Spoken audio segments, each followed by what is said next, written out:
What evidence does the editorial provide to show that stronger UGC rules were necessary? The editorial notes that UGC figures show the number of complaints of discrimination in higher education institutions has more than doubled in the last 5 years.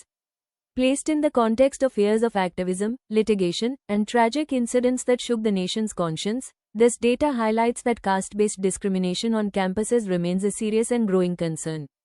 This also explains why the earlier 2012 framework, which was largely ignored, had to be replaced with rules that focused on monitoring, oversight, and enforceable accountability.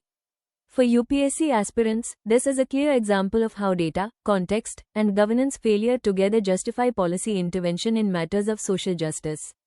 संपादकीय के अनुसार ऐसा कौन सा प्रमाण है जो बताता है कि यूजीसी के सख्त नियम आवश्यक थे? संपादकीय बताता है कि यूजीसी के आंकड़े दिखाते हैं कि उच्च शिक्षण संस्थानों में भेदभाव से जुड़ी शिकायतों की संख्या पिछले 5 वर्षों में दोगुनी से भी अधिक हो गई है। सालों तक चले आंदोलन, मुकदमेबाजी और देश की अंतरात्मा को झकझोर देने वाली दुखद घटनाओं के संदर्भ में यह आंकड़ा ये दर्शाता है कि कैंपस में जाति आधारित भेदभाव एक गंभीर और बढ़ती हुई समस्या है। ये स्थिति यह भी स्पष्ट करती है कि 2012 का फ्रेमवर्क, जिसे लगभग नजरअंदाज कर दिया गया था, पर्याप्त नहीं था।